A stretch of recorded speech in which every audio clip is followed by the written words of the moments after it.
seu dia só depende de você. O que você deseja? Dia de cores? Rendas? Encantos? A renda que abraça seu corpo traz na essência o conforto que você deseja. Licota íntima, charme e elegância para cada estilo de mulher. Piso 1, loja 153, Golden Square Shopping.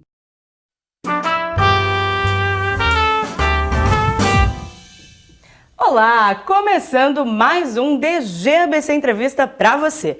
E hoje o assunto, como bom brasileiro, eu tenho certeza que você vai gostar. Nós vamos falar um pouquinho sobre a história da televisão brasileira, olha que gostoso. E nós saímos dos estúdios diretamente de Santo André e viemos para Perdizes conversar com ela, que encantou nas telinhas, Vida Alves. Vida, muito obrigada por essa entrevista antes de tudo. Eu é que agradeço.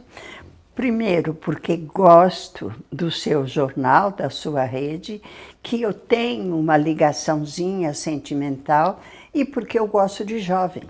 Essa é uma outra interesse meu, porque eu acho que eu tenho uma associação de idosos, pró-TV, que são chatinhos, mas há os seus filhos, os seus netos que são simpáticos, então misturando tudo dá um bom caldo. Vida, vamos começar falando de um assunto que todo mundo gosta, que são as novelas. E você já começou, digamos assim, polêmica nas telinhas, que foi com o primeiro beijo. E não só o primeiro beijo, né, entre homem e mulher, mas também o primeiro beijo gay, que é muito polêmico. Como é que foi isso? Que metida que eu sou. Na verdade, a televisão começou em 1950 e foi uma novidade total, porque ninguém conhecia a televisão, nem o diretor artístico. E, note-se, ele tinha só 22 anos. Nossa, era um novinho. meninão, nós todos eram meninões. Então, o coração era grande, o sonho era ainda maior. Metemos a cara e fizemos a primeira televisão em São Paulo, e por acaso neste bairro que pertence a Perdizes, mas que é Sumaré. Neste bairro, a uns 500 metros de onde estamos, é que foi inaugurada a primeira televisão no Brasil. Um ano depois, porém, Walter Foster, que era diretor artístico de uma das duas emissoras de rádio, falou ao diretor-geral: eu quero fazer uma novela. Por que novela? Porque vai interessar o sequenciamento, isso existe desde sempre, a vida inteira, todos os povos, toda a história gosta de novela. Então, vamos fazer novela. Só que era ao vivo. Como fazer e desmanchar à noite, fazer no dia seguinte Nossa. o cenário e desmanchar à noite, era complicado. Não tinha tempo para o erro, né? Não tinha tempo para o erro, né? Não tinha tempo. Isso é uma pequena coisa, mas não tinha tempo sequer para montagem. Então resolveram que fosse só 2 vezes por semana, em capítulos curtos, de no máximo 20 minutos. Assim começou a primeira novela, em 1951, um ano após a inauguração. Aí o Walter Foster falou: mas eu quero, para chamar a atenção, para ter aquele condimento, um beijo. Já começou o ibope aí. Começou a bagunça aí, porque eu já era casada. E já tinha um filhinho. Então eu tinha a minha responsabilidade. Sim. Eu casei-me, hoje sou viúva, com um estrangeiro, um engenheiro italiano que veio para montar a televisão, ajudar a torre, enfim. Essas coisas de engenharia que eu nunca entendi nada. Claro que eu fiquei com medo dele, um homem forte, não gordo. Era não sei o que lá, de luta livre. Não, luta greco-romana. Tinha ganho campeonato. Falei: meu Jesus, como é que eu vou Ele vai brigar comigo? O italiano? Vai ser o fogo. O Walter Foster falou: eu converso com seu marido. Na Itália já há filmes com beijo. No Brasil é que não há. Então, nós vamos dobrá-lo e eu vou conseguir, fique tranquila. Eu fiquei mais ou menos tranquila, a coisa deu certo e o Walter Foster foi conversar com meu marido e deu certo. Ufa! Mas ele disse, será um beijo técnico. Eu falei, como é isso? Ele disse, é assim, você fica parada, você faz uma cara de boca, você abre ligeiramente os lábios, fecha os olhos e deixa que eu chegue. E aquele ar angelical tomar. Aquele ar romântico, e eu encosto os meus lábios. E foi assim que se deu. Não houve ensaio, porque senão seriam 2 beijos. Houve só essa explicação e lá fui eu. Depois do que, medrosa, tranquei-me em casa, não dei entrevista, não falei com ninguém e esfriei o assunto. Vergonha mesmo, vida? Vergonha não. Sabedoria de mineira. Faz as coisas sob sigilo. Muito bem. E, na verdade, jamais imaginei que 60 e poucos anos depois, aqui estamos nós falando sobre o beijo. E o beijo gay? O beijo gay foi uma história anos depois, e era uma história bem escrita, bem feita, adaptação de um filme, A Calúnia. E este filme era um colégio com 2 moças diretoras e uma menina lança a calúnia de que elas eram amantes. Não eram, mas eram muito interessadas no colégio, naquelas coisas, muito unidas, e com aquilo, Estados Unidos, a história se passa. Os meninos foram saindo, porque era uma vergonha, 2 mulheres. Sim, ainda mais para a época, hoje, né, que vida? se rasga o verbo no palco. E mesmo assim ainda tem preconceito em cima disso, imagina na época. Imagina. É lógico, mas é uma coisa fora do comum, então é estranhável. Claro. E aí elas ficam quietas, tristes, sozinhas, solitárias, se olham e percebem que se amam. Ah, que bonito, bonito, Bonitinho. poético, poxa.